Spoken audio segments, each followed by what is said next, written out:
Okay. Brilliant. So we're recording now. Okay. Yeah.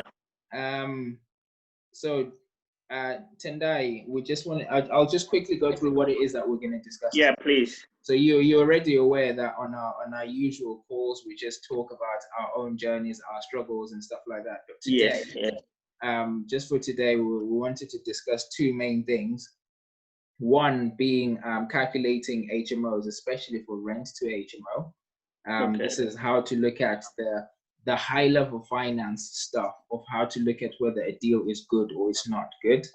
I mean, there's a lot more intricate detail in rent to HMO, but just for a high level, this is coming from a deal that was posted on the group earlier, and people were asking me in particular, and I know they were talking to other people in terms of how do we look at whether this is a good deal or it's not a good deal before you even go to a viewing. Yeah. So we're going to talk about that. And then the next thing we're going to talk about is I'm calling it the flip Stockfell.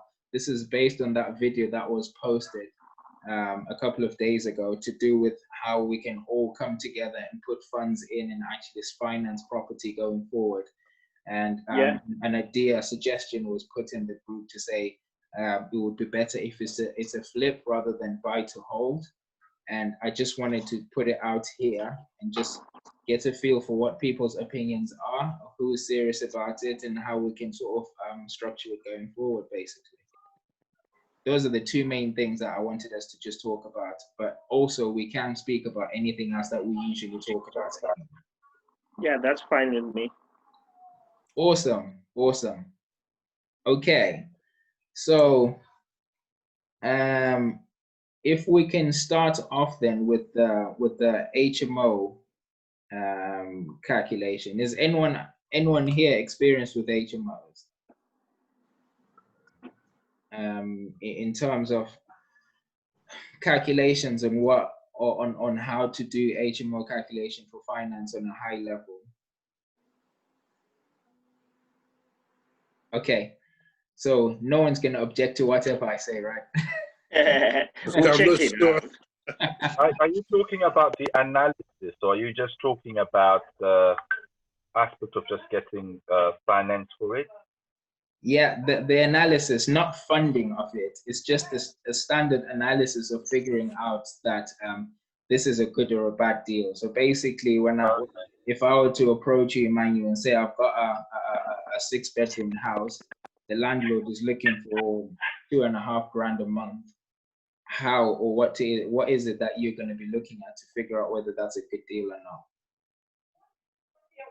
Okay. Yeah. Okay. So do you want me to respond, or are you going to go ahead with? Oh no, I'm just saying. For example, if you've got something to add to that, I'll be happy to listen to that, Emmanuel. Is there anything that you do to try to analyze that? So let me just understand the situation.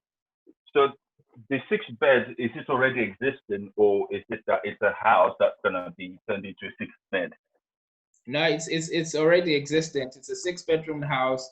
I'm just making up this example, by the way. This is a 6-bedroom house in a good location. All 6 beds are doubles. All of them are ensuite bedrooms. The landlord is looking for $2.5 grand a month for it. Okay. Are you interested? I see. Yeah. So there's quite a few things to consider before getting yourself involved in that deal. I used to live in Birmingham, and I used to work as a property sourcing manager for properties in Wolverhampton, Tipton area, and Dudley, the back country, basically. And there was kind of like a market for a demand that was rising in that particular area. So what I'd consider is the location of where that property is, because that is very, very important. So we're talking about amenities, accessibility to public transport, amenities and things like that. Then I'd look at what are the costs involved in running that HMO. then I'd look at things like what is available in that particular property in terms of the facilities. Is everything HMO compliant? Usually when you're renting from a landlord, you yourself don't have to worry about the HMO license, because it's the landlord's responsibility to ensure that they've got the HMO license. If I'm saying anything wrong, feel free to correct me. But I would look at what are the rentals going to be in that particular area, because you're going to be renting each and every individual room, basically. So from that, I'll be able to calculate what will be my expenses and what will I be having left in terms of the net. And depending on what sort of return on investment I'll be looking at, I think I'll be able to determine whether it's a good deal for me or not. Some HMOs, they might be fine. It could just be you could move in straight away. Some HMOs, there might be some things you might need to actually fix or might need to change. So there's quite a few variables or things to consider before you go ahead or go for it. Key thing is always to go to the property. Pictures are good, but I think you don't get the full story until you actually go to see the property. Mm-hmm. Yeah. Awesome. So that is spot on, and the majority of the stuff that you've mentioned as well is the more intricate part of looking at the HMO, and you've really touched on that. What I wanted to highlight today is just at looking at it before you actually go to the property, for you to say, okay, just from looking at these numbers that I'm being offered, is this a good deal or is it a bad deal? What do I need to do? So for example, if I were to say the property is in Birmingham, you're all the way in Cambridge, before you even invest in driving all the way to Birmingham to view it, what exactly do you look at in terms of numbers to know whether that actually works or it doesn't work? So those are the bits that I wanted to point out. Obviously, with the stuff that you've mentioned, location, whether it's close to amenities, it plays a part in the demand itself. There's also consideration of Article 4, whether it's actually going to affect it or not. Absolutely really good points that you've raised there. What I want us to sort of look at here is just the high level numbers. And what I wanted to point out is the basic part of it, which I think everyone understands, is you need to look at the income. In terms of the income, obviously you want the income to be a lot higher than what you have to pay out. Yeah. So if someone is going to tell you that what you need to pay out is X, which is the rent, you need to be figuring out what income is going to be coming in. So the first thing I would want to know, if someone says, here's a property, the landlord is looking for X, I wouldn't worry about X just yet. I want to know how much that property is going to be making me. So what's the room rate? That's the first thing. If it's an HMO, what is the room rate in that area? Obviously, there's going to be range of roundabouts this to roundabouts that. You do your calculations based either on the average or the worst number and see what that looks like. So the property is a 6-bedroom, it's a 5-bedroom house, and the landlord is looking for £2,000.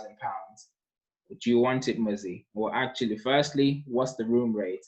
If I figure out that the room rate is about £500, in my head, I know £500 for a 5-bed, the maximum I can make is 2,500. If I'm making 2,500 and the landlord wants 2,000, I've got £500 to play with, but I'm still yet to pay the bills. So straight away, before I even go to the viewing, I know that's a bad deal. So the questions would be asked at that point. So the first thing you want to know is how much is a room rate? So if it's a property that's just landed through some online platforms, then you can go on Rightmove, you can go on Spare Room, you can go on these platforms where you can see room rates for that area. or if it's a conversation you're having with a deal sourcer, ask that question, what's the room rate in that area? So you can try to figure out what your total income is. So when we're talking about money that you're paying out, there's 3 aspects that are paid out, nothing else, 3 aspects. One is the rent. So I'm talking about rent to HMO here. 1 is the rent. 2 is the government. When I say the government, I'm talking about bills. Any bills you can think of, council tax, the TV license, gas, electricity, broadband, whatever. That's we're just gonna call that the government, the bills. And then the 3rd and most important one is you. So that's money that's paid out of this deal. So it's the landlord, the government, and yourself. So you need to look at those 3. The government money doesn't shift too much. I mean, you can do your analysis, or you can go and do your comparison sites on Money Supermarket and try to get the best deal, but that doesn't move too much. So if you take on a deal that the rent is too high, it's not coming out of the bills, it's coming out of your payment. So that's what you need to consider. And if you get paid too much, it's the landlord who's suffering, because the middle part, the bills for or the government doesn't shift too much. So on your total income, you've got 3 things: the landlord, the bills, and yourself. So I always suggest when you're going into a deal, you need to know how much you are looking for. And I don't know if you guys have heard the term pay yourself first. That's where it comes from. When we say pay yourself first, it means before you even, usually people say, okay, this is my total income. I have to pay the landlord, I have to pay the bills. This is what I've got left. That's paying yourself last. When we say pay yourself first, you need to already have in your mind, this is how much I'm looking for in this deal before you even start anything. So you're thinking, I'm looking for £500 out of this deal. So this is my total income. Here's my £500. Now, can I afford everything else with what's left? That's how you need to be looking at it. Because if you look at it the other way around, you'll be thinking, well, at least I get something, and you'll be taking on bad deals. So when the next question that people ask me then is, how do I figure out how much I need to pay myself? Because that is an open question. That's down to anyone's taste. However, you need to be realistic. And what I always suggest is the absolute minimum that you need to pay yourself, especially when it comes to HMOs, is the room rate. So if the room rate in that area is £500, that's the absolute minimum you need to pay yourself. If the room rate is £900, I'm talking London now, then £900 is the absolute minimum you can pay yourself. So in the West Midlands, going up, we go by the 1.5 rule. And when I say 1.5, I'm saying it's 1.5 times the room rate. So if the room rate in that area is £500, your net profit needs to be about £750. Does that make sense? Yeah. And the reason behind this is, if you're looking at a 5-bed property and the absolute minimum that you're making out of that deal when it's fully occupied is £500, that means if you lose one tenant, you're not going to pay into this deal. You just lose £500, but you're not paying anything into it. And that gives you time to then find the next tenant. However, if your net profit is less than a room rate, for example, if you're making £300 out of a deal where the rooms are 500, you lose one tenant, you have to pay £200 into that deal every month until you find the next tenant. Yeah? Now, if it's 1.5 and you're making £750 out of that property, you lose one tenant, you're still making £250 whilst you're looking for another tenant. That, for me, is how you decipher whether the deal is good or not before you even go anywhere. So someone says it's a 5-bedroom house and the landlord is looking for 2,000. What's the room rate? The room rate is £500. That's a dead deal. I'm not even going to bother going to the viewing. If the landlord, especially if the landlord says they're not budging on it, there's no deal there. So the reason I wanted to bring this here is because I've had these conversations with quite a few people in private saying, we've got this deal, I'm really excited about potentially taking on this deal. This looks like a deal that I can go for. And I'm like, that's fantastic. It's great that you're doing the work to find deals. However, that's not a deal. That's a financial liability. And sometimes we are emotional beings. We need to understand that. We tell ourselves that we think of things practically. We think of things in a practical manner. We get emotionally attached, and then we use our practical brains to justify our emotional decision. And when you're emotionally attached to a deal and you're looking at that property and you're thinking, do you know what, I love this, it's in a great location.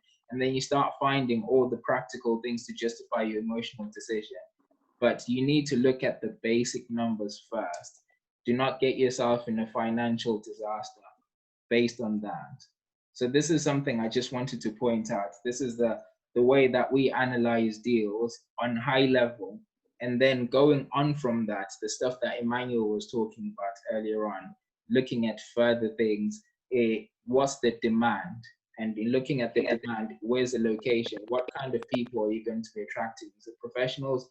Is it students? How are you going to manage it? Is it close enough to where you live? Can you manage it yourself? Or are you going to get an agent? And if you get an agent, the numbers change because you have to pay the agent as well. So there's more things that you have to add on top of it. But I just wanted that first high level of looking at numbers before you even go to the next step. I'm only going to be asking you guys. Obviously, the guys that will be watching will have to come back in private. But does that make sense to you guys? Okay. Yeah, it makes sense. It makes a lot of sense, actually. Cool, cool. Now, anyone got any questions about that?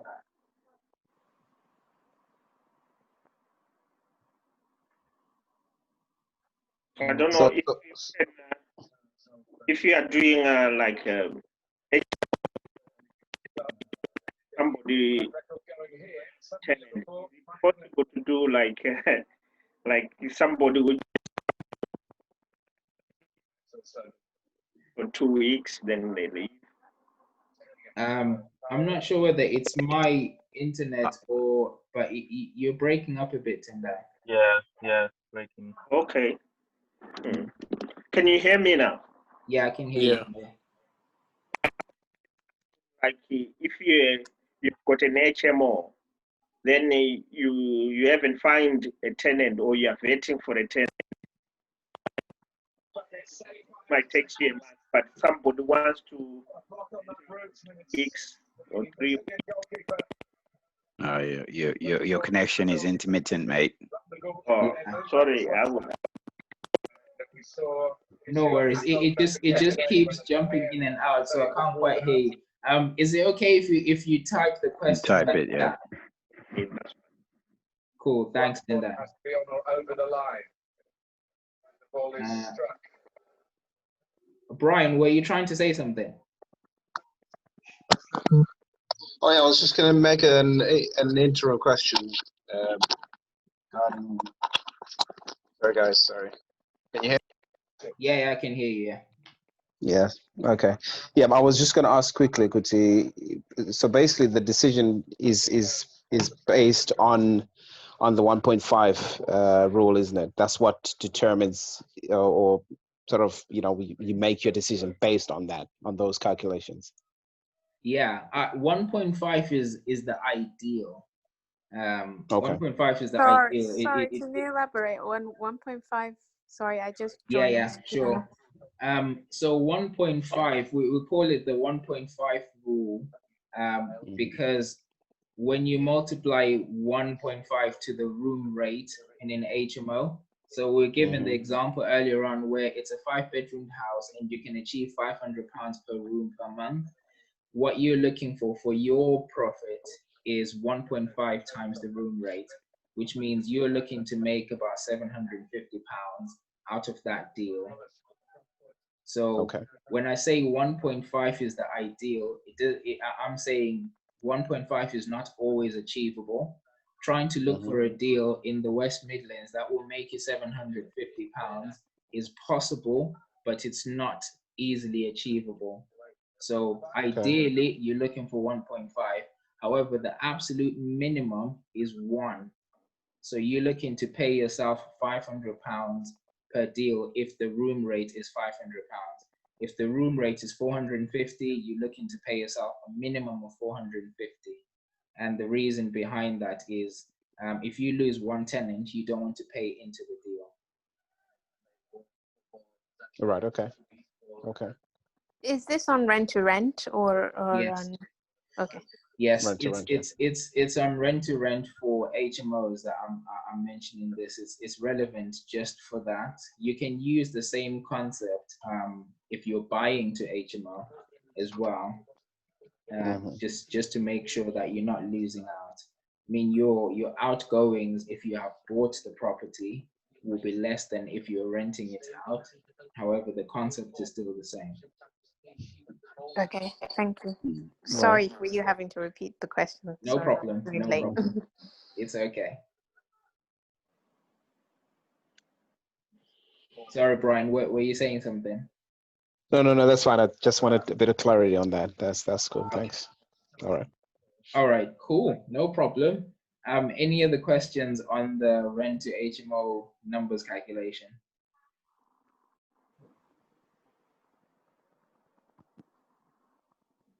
Awesome.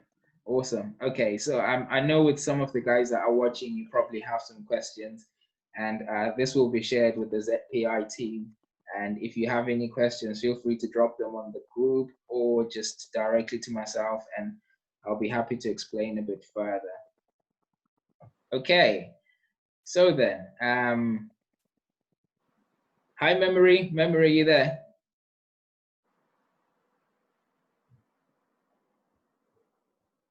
Hello, Musi. How are you? I'm okay, thank you. Thanks for joining us. You all right? I'm okay, and you? Brilliant, thank you. Thanks for joining us, Memory. How's things going at the minute? A bit slow, but it's okay. Yeah, it will be very slow and a bit quiet. So a bit anxious as well. We don't know what's going to happen next.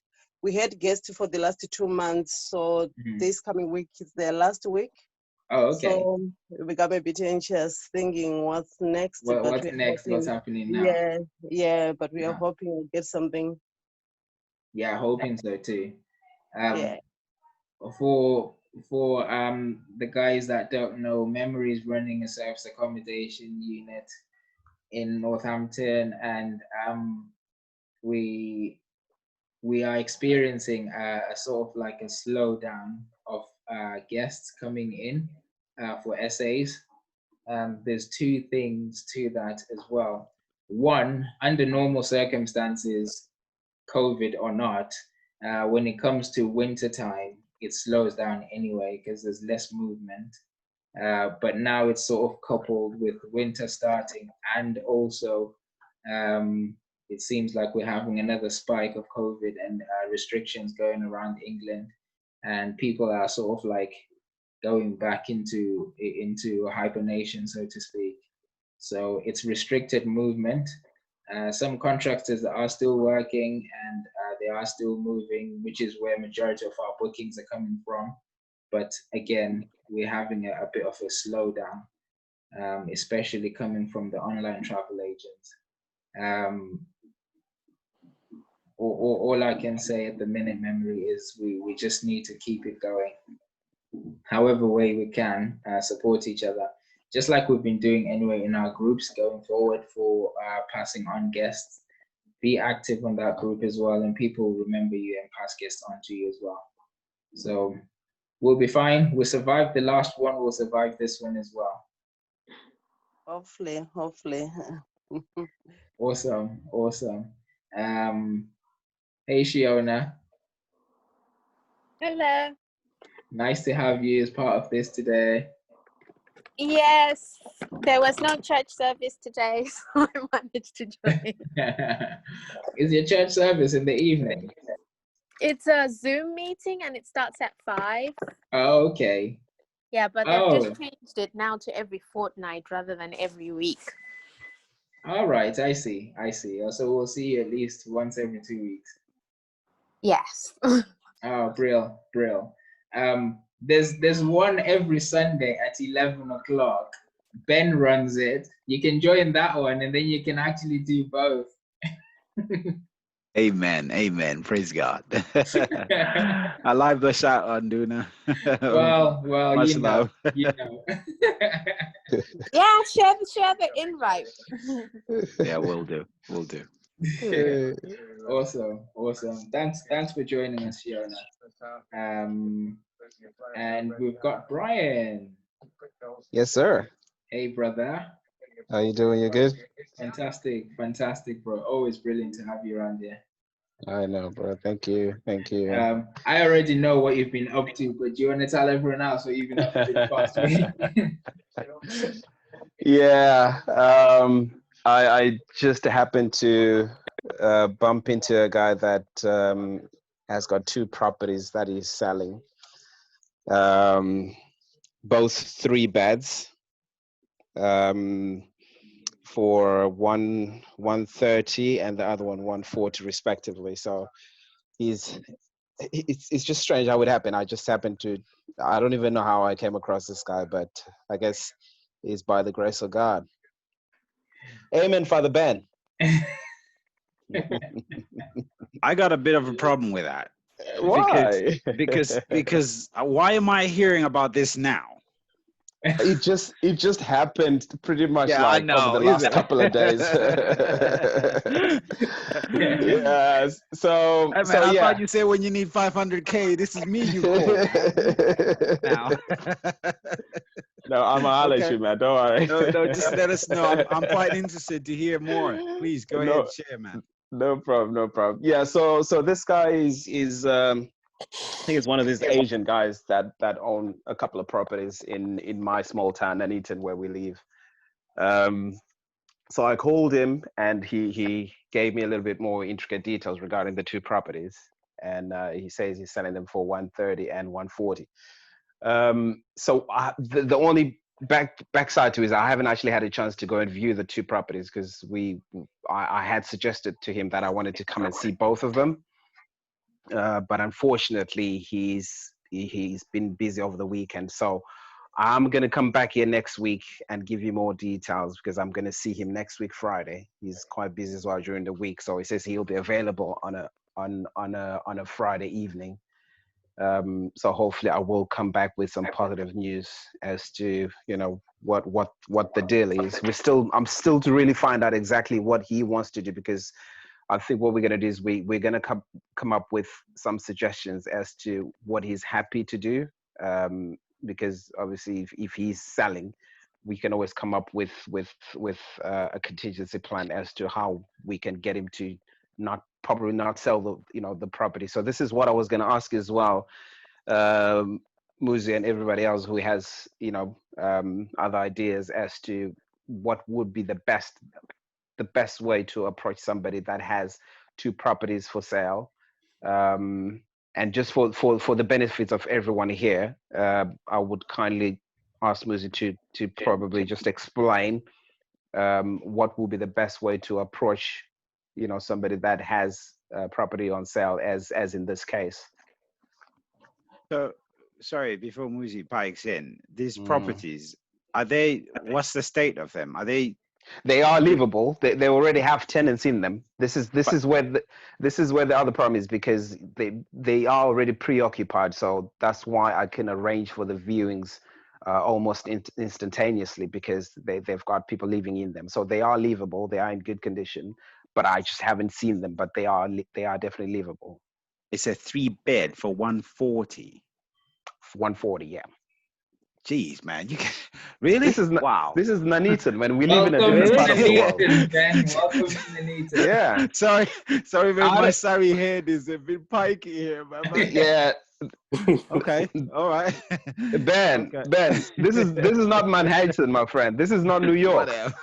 Yeah. Okay. Now this sounds interesting, Brian. It is, really actually. does. It is. I mean, when he told me the price, I was like, wow. I mean, that could be really, something that is doable. We could really, come up with some sort of agreement. But it now depends. He's definitely willing to go down. I'm not sure how much he's willing to go down, but it's almost not feasible to negotiate before you actually see the property. So I said, let me come and see it first. Then we can talk about, you know, what possible figures we can amicably agree on. So that just awaits for this Friday to come by, and then we will have more tangible information with regards to that. Okay. Why don't you get the address if you haven't done so? Well, you know what? I already know where the houses are, but because there is tenants in the house, I cannot just go there without notice. He needs to speak to his tenants. I know that. He needs to speak to his tenants first and advise them that we want to, I've got some potential buyers for the property. So can you either make the place vacant, or are they happy to have people come and view the house while they're in there? So that's the other complication that we had. And because there are two properties as well, what we're trying to do is view them simultaneously. So I can do them within possibly an hour or two for both of them. So that's what's kind of making it a little bit complicated. But yeah, I'm pretty sure by Friday I would have gone to view them. The only thing I can say, Brian, is I know you have to do your due diligence and your research, etc. Yeah. But mate, time kills deals. That's all I can tell. I appreciate that. You know what? I just called this guy today. Get on it, and just just get on it, and absolutely, because as time goes on, etc. and stuff, it just sometimes it can get a bit muddly. Obviously, you have to do your research. You do as much due diligence as you can before you jump into the deal. But also, be swift, man, because the longer you take to get to that point where you're like, come on, let's do this thing. Yeah, it can get really cloudy, messy, circumstances change, other people start to pike in this, he gets other options, then before you know it, the deal has just gone under the water. That's just my view of it. I can understand. Yeah, absolutely. I mean, time is of the essence. I understand that. So I mean, imagine today being a Sunday. I actually woke up this morning and called this guy. I don't usually like calling on a Sunday or a Saturday, but I called him and said, "Can we do the viewing today?" And he was like, because he's Muslim, he wasn't too happy to do it today. So I said, okay, that's fine. Just give me a time when I'm available pretty much for the rest of the week. So just tell me when you want me to come to the property. I'm more than happy to do it anytime during this week or next week for that matter, but as soon as you can. So I am on this guy's back to see if we can arrange that viewing. The good thing is these two properties they're literally within 0.8 miles radius of where I live, so they're not too far. It's pretty much in the vicinity of my home. So I know once he says let's do it, I can just pop out of the house and go and see the properties. So I think it just needs for me to kind of like remind him during the week to say I've got you on my diary for this Friday, so that I can just keep a reminder on his part, so he knows that definitely we're meeting up on Friday. So Ben, point taken, bro. Thanks for that.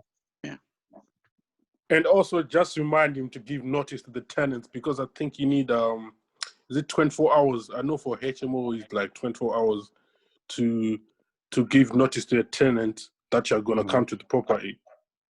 Oh, 24 hours? Yeah, I think it's around 24 hours. Okay. Yeah, no, I think that is something that he's going to be working on this week. It's since the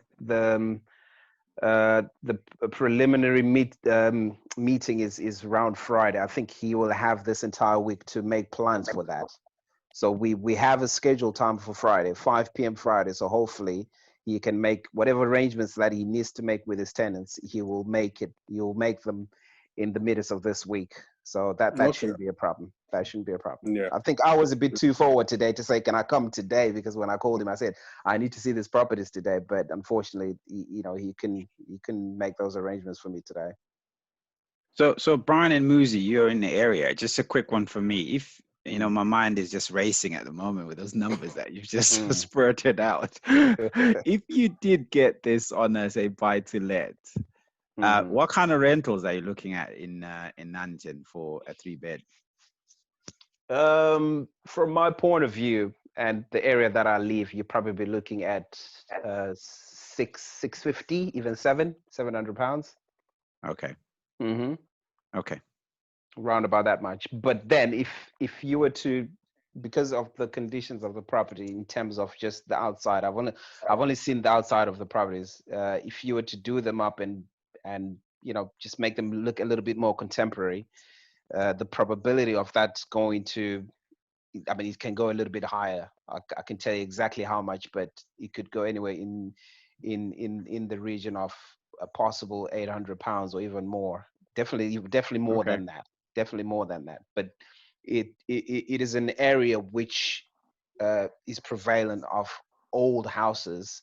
Yeah. I wouldn't say old houses, but I think probably built in the 1950s, 60s, somewhere around there. But they are still good.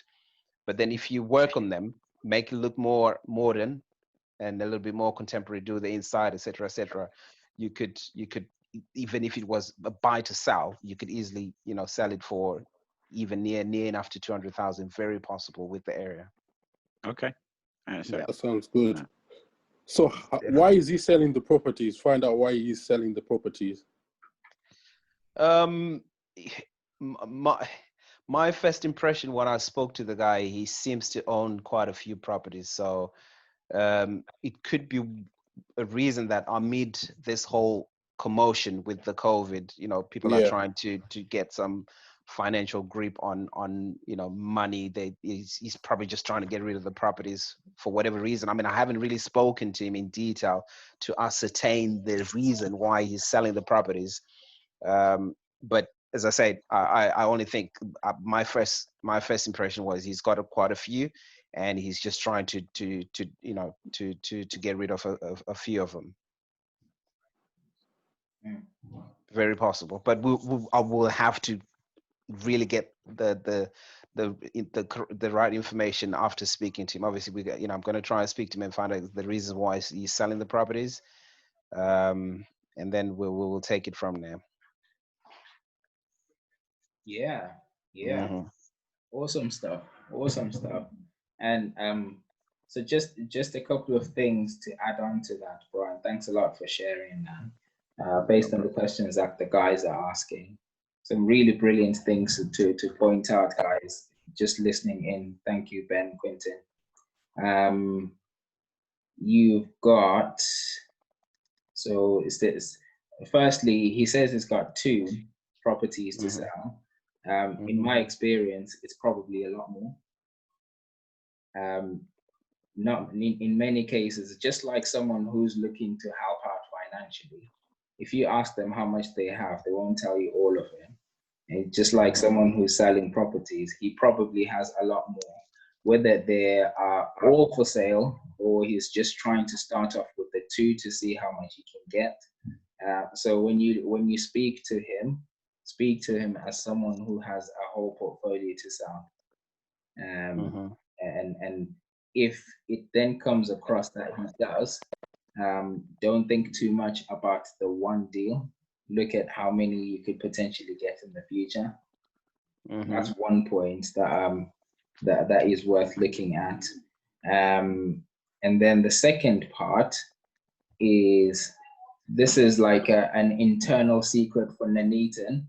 So this is not meant for you guys to then start thinking we're going to be investing in Nuneaton. Okay. I think I'm coming next weekend, man. Those numbers, man. I think me and my 5 friends, just to make sure we are only 6. So not even the COVID officers can stop us. This is our bubble. This is our bubble. Here's what's happening in Nuneaton. So for those people who know where Nuneaton is and how it's sort of positioned, it's just outside Coventry. Very close, but it's outside Coventry towards Birmingham. And lately, a lot of people have been hearing about this HS2 trains, the high-speed train that's still under construction, one of the biggest projects in the UK. And this train is calculated to be like from Birmingham to London in an hour, basically. And what's happening with this train is it's going to change the orientation and location of people that are living, especially in London. There's some people in London who live in London, but it takes an hour to get to work, yet they actually work in London. So the question would be, if it's going to take me an hour to go from home to work, Why don't I live somewhere where I'm going to be paying far less and still getting paid more in London? Which is the same concept of people who live in Reading and places that are just outside London, like Watford. So people are going to be moving further out of London if the distance or if the time that it takes them to go to work is still going to be within the hour. So people will be moving to places like Birmingham, people will be moving to places like Coventry. So because of that trade, house prices in places like Coventry, Northampton, Birmingham are flying high. The prices are just going mad. What's going to happen now is with people moving into Coventry, people moving into Birmingham, the local people in Birmingham who are budgeted to be living a standard way won't be able to afford these price rises. So they're going to be moving out into smaller towns like Nuneaton. So the concept of London and Reading is going to be the same as Coventry and Nuneaton. So Coventry is super expensive, Nuneaton is very cheap, but Nuneaton is very close to Coventry, so you can live there and still work in Coventry. So because of that, people moving out of Birmingham and Coventry going into Nuneaton, at the minute house prices are ridiculously cheap in Nuneaton because people don't know where Nuneaton is. You can ask 100 people, probably 99 of them will say, I don't know where Nuneaton is. And for that reason, it's sort of like hidden away and the prices are still really low. But when it starts getting more and more popular with people moving in and the structure changing, the prices of the houses are going to do exactly the same as everyone else. So now is the time to buy them, which is why you're thinking 3-bed for 140 in the West Midlands. Yes, it is low for now. So it's best to actually buy these now, because I can guarantee you in a year, that 3-bed is probably going to be 190 standard. So that's the internal secret for the Nuneaton area. But guys, wherever you are, feel free to stay investing there. Don't come anywhere near us. just leave us in Nuneaton. Thank you very much. I just sent a map thing on the group for when Nuneaton is, just so everybody knows where this place is. Thanks, Ben. Right, okay. No, that's interesting numbers, man. I'll be honest with you. It is, isn't it? Those are quite interesting numbers. Yeah. Yeah. So all the best, Brian. All the best, mate. Nah, you'll do fine. You'll do fine. And to be fair, I've actually forgotten your initial question, Brian. Oh, the question was if we were to approach someone in this sort of scenario, what would be the right terminology to speak to them? You know, how would you speak to them in terms of trying to find out what exactly they want, what other options they have, you know, what else are they thinking to do with the property, without having them to think otherwise or maybe change their mind, because it's always imperative that you approach somebody with the, you know, the right way. You know, if you know what I mean. You know, you have to say the right words. You have to know what you're talking about, and show some degree of professionalism. And then if it means so, well, you know, you present yourself well, it may mean that he can then subsequently decide, you know what, I've got other properties that I have, and I'm willing to sell these other properties to you, given that we have agreed on property A and B. So I always think it's highly indispensable how you speak to a person in the first instance. Yeah. You know, my future deals as will prosper as well. Okay. Yeah. I agree. Like first impressions play a part quite a lot. However, I would also say, don't sort of. I'm trying to find the best way to explain this. Because we're talking about a house, one of the biggest investments you're going to be involved in, quite a lot of us lock ourselves into, I have to be professional, I have to say the right things, I have to conduct myself in a certain way because I'm buying £140,000 asset, so I have to look a certain way. which to a certain extent is true, but we need to remember that on the other side, the person selling this is just another human being. There's nothing more powerful than just treating them like another human being. It's a people business at the end of the day. Now, this doesn't mean you can just show up casual and stuff like that. It means, yes, have a certain level of professionalism, but then don't focus more on the house, focus more on the person. There's a question, I think it's Quentin who asked it earlier on, which is a vital question. Why is he selling? What exactly is the story behind it? And that story will play a part in what you then do with it and what tools you have to actually assist with it. So it's not always a case of the property is on the market for 140, so all you need is 140 and you're gone and you're done. Chances are there's many times where paying the asking price doesn't actually solve their problem. Surprisingly enough, that might sound surprising, but just paying the asking price might not actually solve the problem. It's worth finding out. So you don't then invite them to a coffee meeting, you go to the viewing, and going to the viewing is the standard way of saying, I'm coming to view the house, but it's an opportunity for you to just talk to them, get their story. Why are you selling these properties? And you're selling 2 of them at the same time. What's the big story here? What exactly are you trying to do? But you don't ask them directly. You're talking about the house, but then you're kind of reading between the lines and trying to pick the story behind it. And then with all the tools that you have in terms of purchasing outright cash, purchasing through mortgage, lease options, rent to rents, all of those tools that you have in your pocket, you can then say, okay, so that's your story. I think the best solution for you is this. And then you meet the two, and that's the best way to actually put this together. Not even looking at the houses, it's them. What exactly is your story? And the only way you'll get that story is to treat them like another human being, have a chat. Whilst you're looking at the property, whilst you're viewing the property, you're just having a chat. So how's things? How long have you been living here? Oh, you haven't lived in here. So what's the story? When did you buy it? And then in answering those questions, they will reveal more and more about themselves. And if there's anything personal that they bring up, hold on to that and go that way and just follow it. And try by all means not to talk about the property and just to get to know them. You create that rapport, you'll find out the real story behind selling the house. And this is how we actually find deals like lease option. It's not the property, it's the story behind the property. So I would say just be you. You're a great guy to talk to. Just reveal that part of you. Don't worry about being professional. Don't worry about trying to show them that you can afford the house. Just be you and just have a chat with them.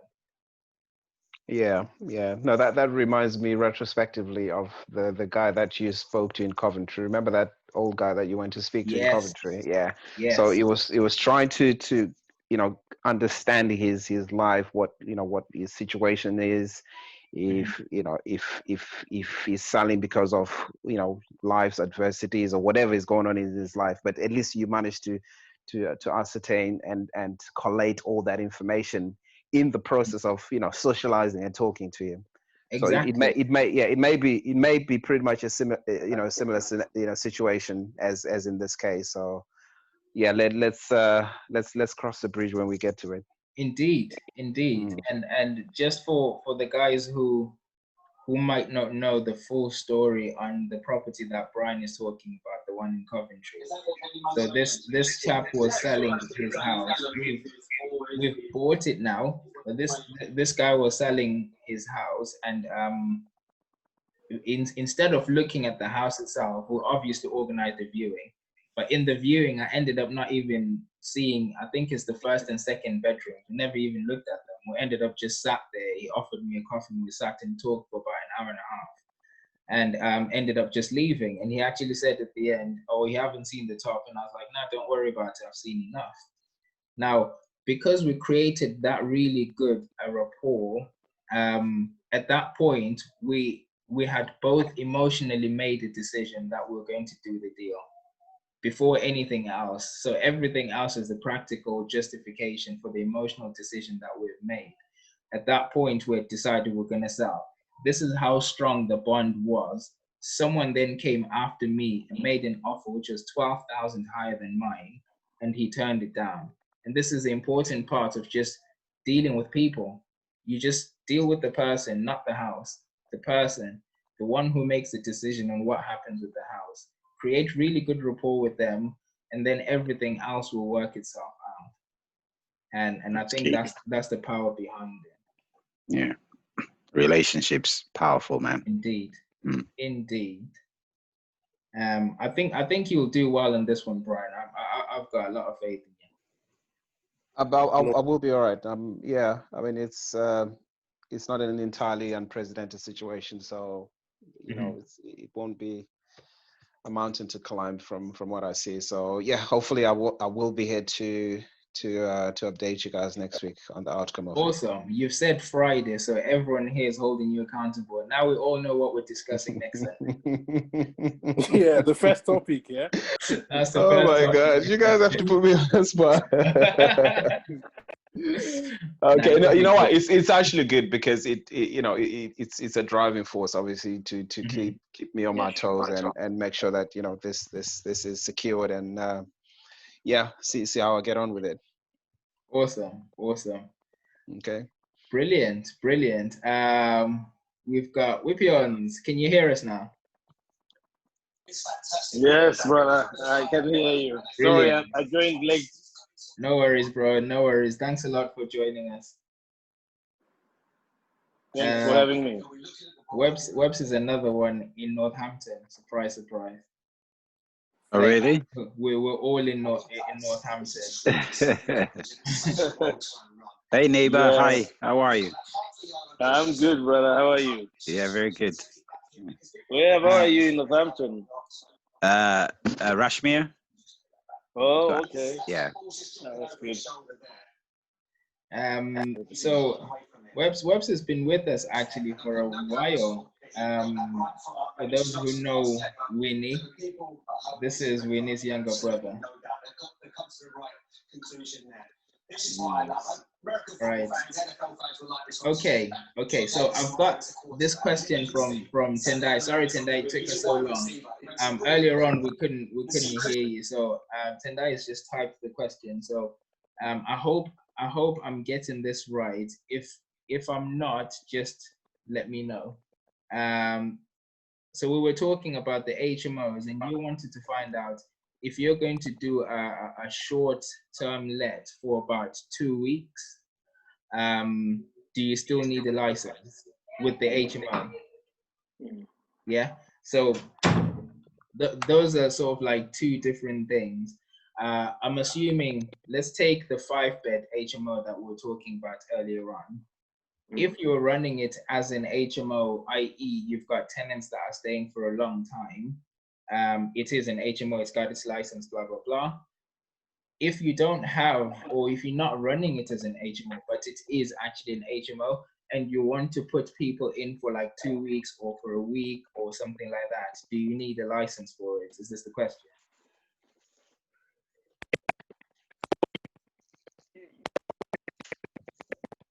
Right.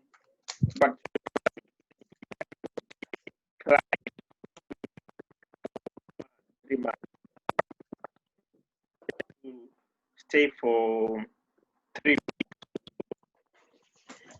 Okay, your connection is still messing up, but from the question that you've just asked here, the answer is no. That's a standard serviced accommodation. So if you run it as a serviced accommodation, you're getting people in for 2 weeks, for a week, for 3 weeks, or whatever, in and out. You don't need a license for that. So serviced accommodation at the minute is still unregulated. It's only regulated in London, and the only regulation that's available is the fact that it needs to be 90 days. They call it the 90-day rule. But if you're not in London, you don't need to worry yourself about that. However, anywhere else in England, you don't need a license to run a serviced accommodation. So even if it is an HMO, it's set up as an HMO, even if it has a license, if you decide to run it as a serviced accommodation, you don't need a license for that type of business. Yeah. So hopefully that's what you are asking. However, if you've got the HMO and it's 5 bedrooms, and then 3 of those bedrooms are being used as standard HMOs and the tenants are there staying for a long period of time, and then you decide you want to actually use the other 2 bedrooms for service accommodation, technically there's nothing stopping you from doing that. You can. However, I wouldn't recommend it because it's not something that, firstly, the tenants who live there are going to enjoy. They won't want that. And secondly, the guests that will be coming in will not like that either. It's always it's not a good thing to mix service accommodation and HMO at the same time. Okay. Shiona's got a question. My question is about HMO license. Aye. Whether you intend to buy or do rent to rent. My extractor is on. Is that making noise? My cooker. No, we can hear you fine. Okay. Whether you intend to buy or whether you intend to do rent to rent, the concept of HMO license, at what point do you pursue getting this license?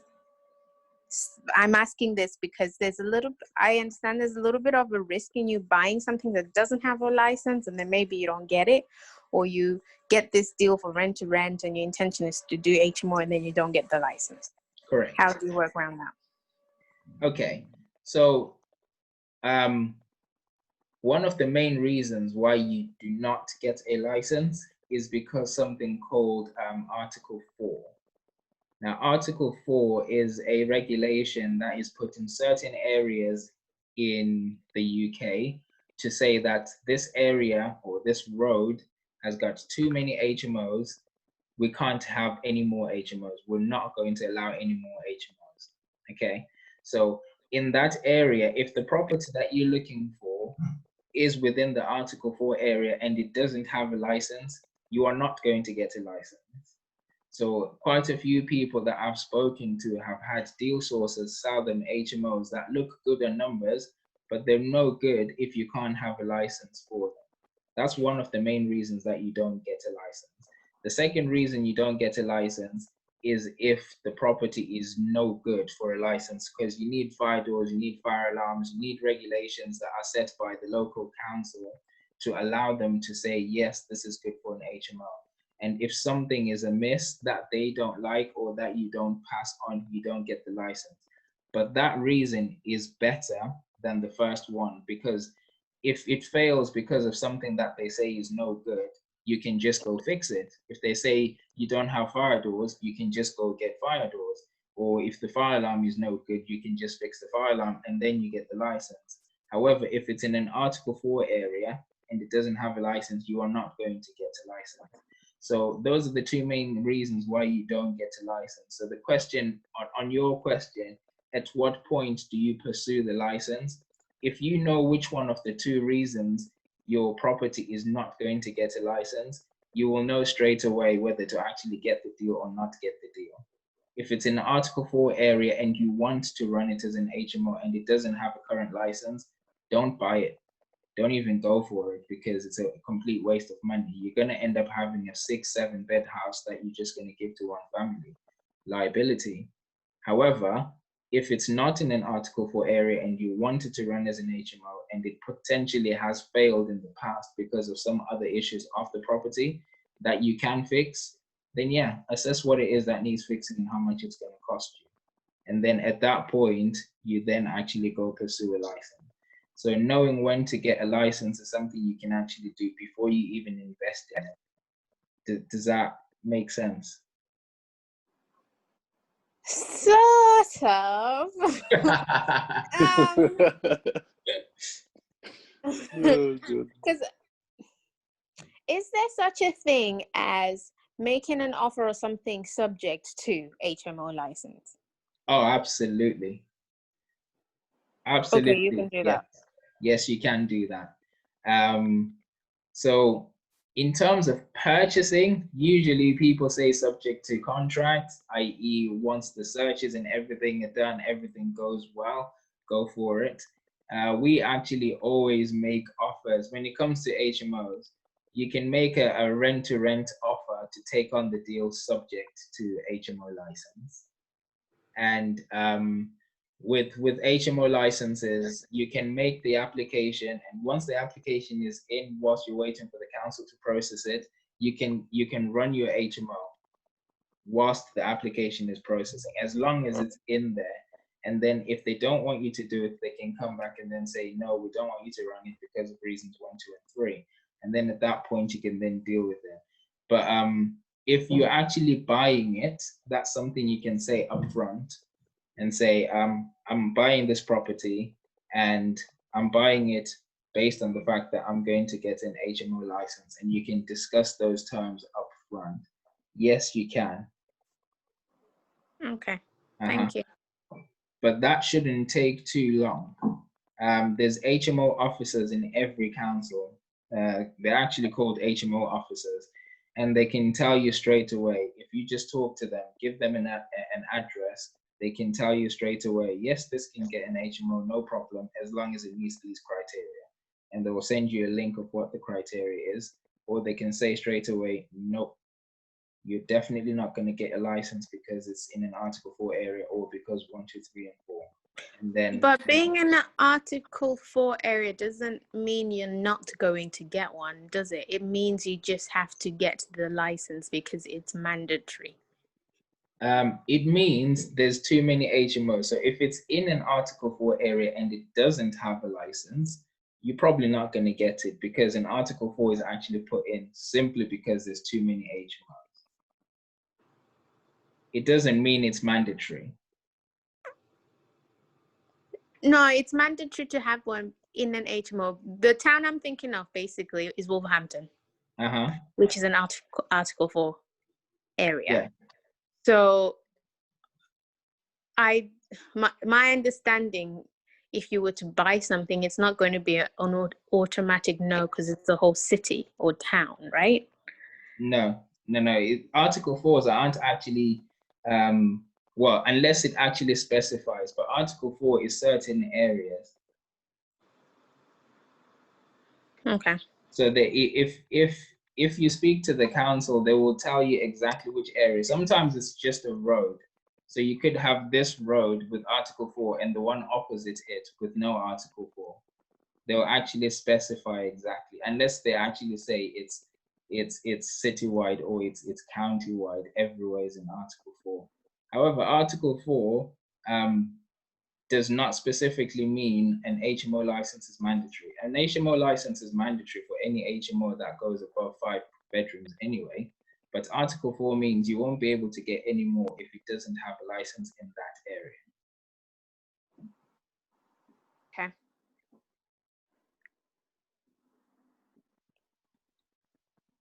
Is there one that you've actually found that you're looking to purchase? Only looking, nothing solid. Have you contacted the council yet?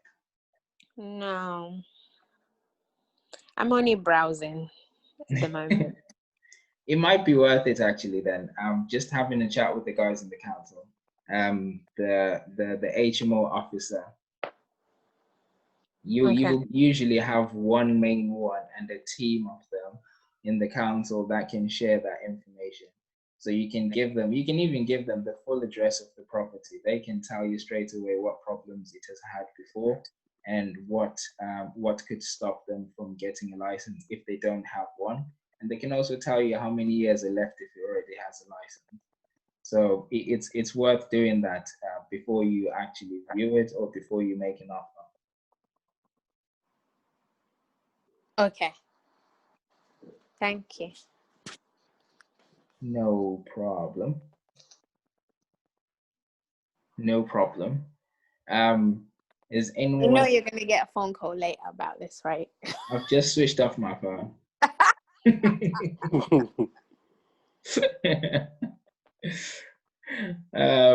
Yeah, sure, no problem, Shona. I'm happy to have a chat about it. Hey, Muzi, sorry, I have to excuse myself and everybody. I need to attend to something really quickly. I was interested to to hear about the second point, but I think maybe I might just listen back on the call. But I gotta dash up quickly, so no we'll catch problem, up soon. Ben. No problem. Thanks a lot Yeah. for being with us. Yeah, Brian, Ben.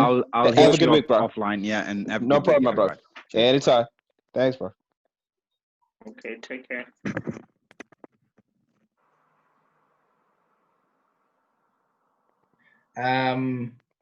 So I've got a question from Emmanuel. Are there any agents that specifically deal on how to define them, or how do you start one? I need help with your question, please, Emmanuel.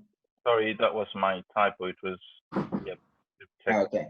My mobile phone. So basically, my question has to do with estate agents that are specifically dealing with HMOs, and if it happens that they do not exist, how can you set up one within your particular area? Oh, okay. I'm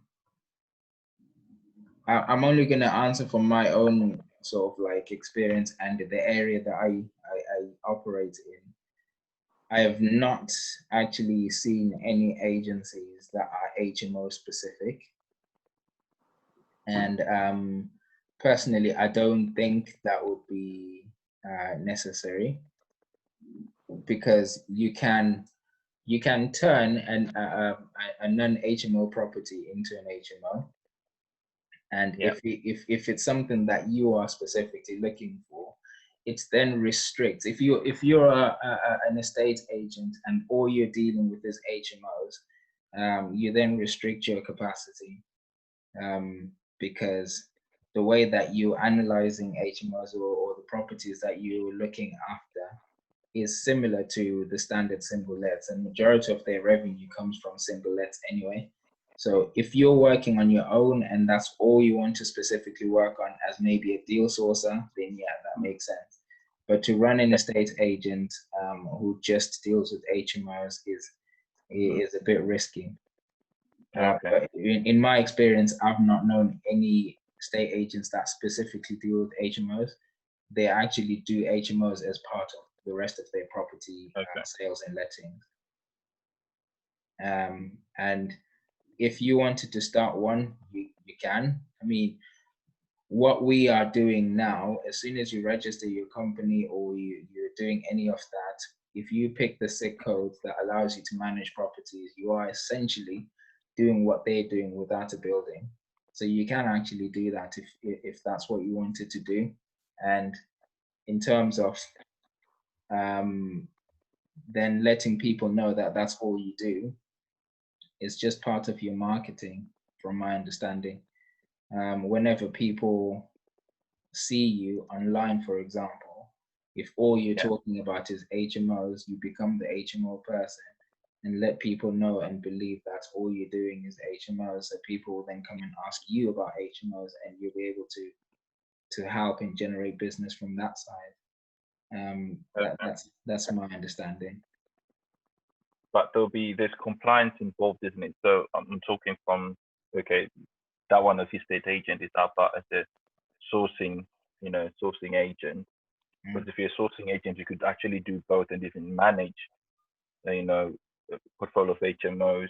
I'm just thinking, because Cambridge, where I live, there's so many students, and we are near there's a business park as well. So many professionals.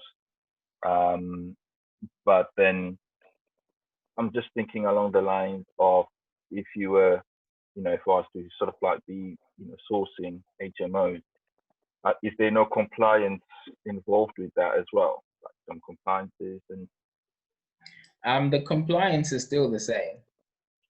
The compliance of deal sourcing an HMO and the compliance of deal sourcing an SA, the compliance of running a letting agent, the compliance of being an estate agent, it's the same. So those four major elements that you require, which is one, register yourself with the property redress scheme. So property redress scheme or the property ombudsman, that's one definitely.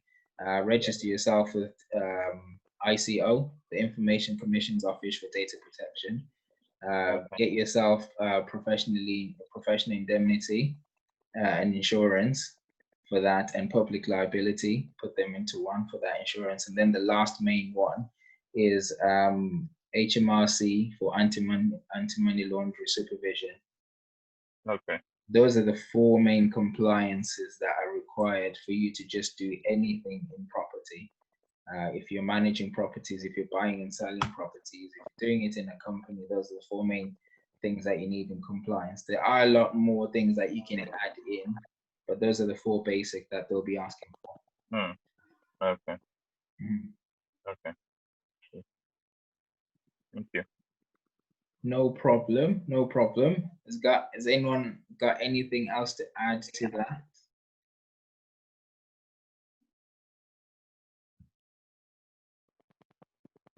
Cool.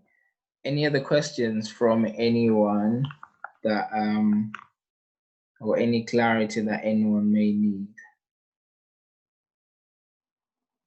Mozi, I've got a question. Yes, Memory.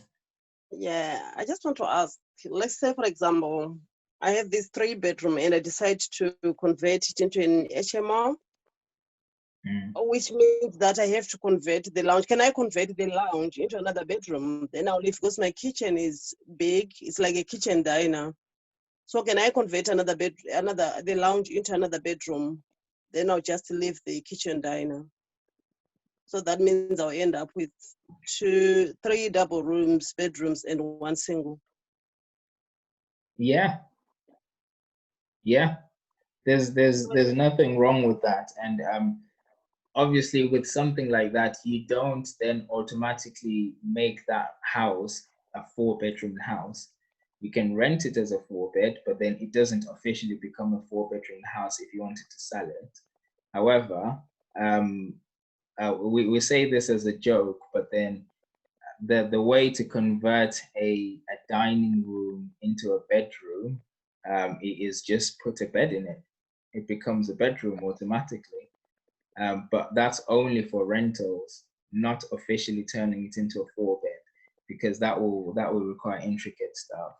But also, if you wanted to do something like that, some of the points that were being discussed in the past hour or so will need to be considered. If you wanted to run it as an HMO, obviously, is your area affected by Article 4? Are you going to need a license? It's worth looking at the requirements from the council and seeing if you can actually do what it is that you want to do before you invest any time into it or any money into it. But ultimately, changing a dining area into a bedroom, that's your house. You can easily do that. A lot of people buy and rent out 3 beds with 2 reception rooms, turn that 1 reception into a bedroom, and it becomes a 4-bed HMO. People do that all the time. But this one doesn't have 2 reception. It's like 1 reception, which you are trying to convert into another bedroom. Then that means you are left with only a kitchen, diner. But then if the kitchen itself has got a diner and it can be used as a common area for the tenants, it will still work.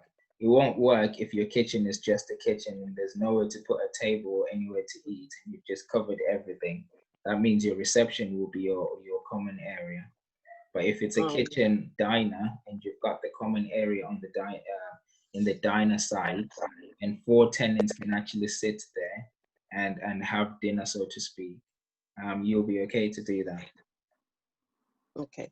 So let's say my area, it's not an Article 4 area, and I'm gonna have like 4 tenants. Is it automatically that I don't need a license? This is just a rule of thumb, but then certain councils have their own specific rules. There's areas where, as long as it's an HMO, 3 people and above, you need a license. And there's areas where it's 5 bedrooms or 5 different people and above, it's a license. So it's just a rule of thumb across the UK, but you will always need to look at your specific requirements for your actual council to see what they are looking for, what they need, and what they actually regard as an HMO. and whether you actually need a license or not. So I would always recommend you look at that anyway, in whatever area you live in. Just look at the requirements for an HMO in your area, and that way you will know how your decisions will affect you. Okay, that's fine. Thank you. No problem. For yourself, if you want to have a chat with Winnie, she's got a list for Northampton of requirements for an HMO. I'm sure she'll be happy to share that with you. Oh, okay, that's fine. Thank you. No problem. No problem. I just noticed I haven't been on mute for a while. I hope Abana Saman's going. Oh, no. Sam's got everything, and this is recorded as well, so it will be fun to listen back. My way. I have one last question. I think you're probably meaning to close, but I hope it's quick. Yeah, that's fine. In the West Midlands, if you were to recommend one place for an HMO, okay, let's say 2 places or 3 places. What places would you highlight? So one of the ones I would highlight, not because I'm biased, but it's Coventry. That's one. I would also go to Birmingham. Okay. And I don't know if you'd be happy to go as far as Nottingham, but you said West Midlands only. Actually, that's East Midlands. So within that area, I would also go for Wolverhampton. Okay. So the main reasons behind that is because HMOs are for 2 main clients, so to speak. You've got students and professionals, and you want an area where there's a lot of students, i.e. more than just one university, and 2, there's a lot of prospects in terms of professionals, i.e. a lot of blue collar and white collar individuals because of the things that are, or the companies that are running around. So Coventry has got a big Jaguar Land Rover factory. Birmingham has got plenty of big Jaguar Land Rover factories, and Wolverhampton has got one as well where the engines come from. So they generate quite a lot of employees. Those are your blue collar, and the white collar come from there as well. And also Coventry's got 2 universities. Birmingham, Lord knows how many universities you lot have, and Wolverhampton's got a university as well. That's why I would pick them, because it just increases your chances of being able to fill the rooms. Thank you. Funny enough, those are the 3 places on my list. Exactly. You know what? I'll tell you something as well. When you asked that question, those are the 3 places that came to mind, and for the exact reasons. I mean, as long as you understand the demographics of an area that you have in mind, you will have no problems in your decision making. So Coventry, Birmingham, Wolverhampton, unequivocally, they are the most common places if you were to to consider an HMO. So those 3 without question. I think you can go away confidently knowing those are the best areas you can put on your list. But like you said, you already have them on your list, so you're good to go. Okay. Also, thank you. It's either we're all right or we're all dead wrong. No, we definitely. What is the probability? What's the probability of having 3 people wrong at the same time? It's not. It's not possible. Thank you. No problem. No problem. Yeah. So usually our meet up is about an hour and a half. So around about 7 o'clock is when we finish. But if there's any further questions, it doesn't mean 7 o'clock everyone needs to go. If you've got a question, go away. We're still open to discuss. However, around about an hour and a half, I think, is substantial for us to have a good discussion about anything here. I mean, the last part of what I wanted us to discuss, I'm just going to leave it as a question, and I'm going to ask everyone, including the people watching this, to give feedback, because this is a very, very good idea from my point of view. This is to do with the I'm calling it the flip stock fell. This is to do with the video that was posted on the group. If you're not sure which video it is, please point it out in the group and I will show you which one it is. But basically the concept is with us as a community that's been built on WhatsApp or on Facebook or whoever else, we can actually raise funds as a family or as a community to fund property deals. So it's the stock fell because it's something that that we do in Africa anyway. I think we call it marounds, but we can actually do marounds as something that we can actually use to fund property. It's just a concept that was raised through that video. So someone in the group, I think it was Tavo, who said it will probably be better if we do it for a flip rather than a property to buy and hold, as that raises more complications and stuff. And if it's a flip, whoever's involved at that particular point then pulls out the profits. And if they want to do it again, we can just keep doing it. And if someone is added into the group or someone wants to leave, there's no complications in that, because that particular deal is just that deal. And we move on, and we're still investing in property and we're making money out of these. So if this is something that you're interested in, let's open the discussion. Instead of just saying, yes, I'm in, which would be good if you are interested, but let's open the discussion. Let's ask the right questions, and then we can actually set up a meeting specifically for people that are interested, and we can start asking the right questions and seeing if this is something that is achievable, that we can actually do. So that's the last part of what I wanted us to talk about. And let's just take that away as a question, as an idea, as a seed, as we call it, a seed thrown into fertile soil, us being the soil, the seed being the idea. Let's see what we can do with it. And that's about it from me, really. Has anyone else got any questions, anything else to add onto it?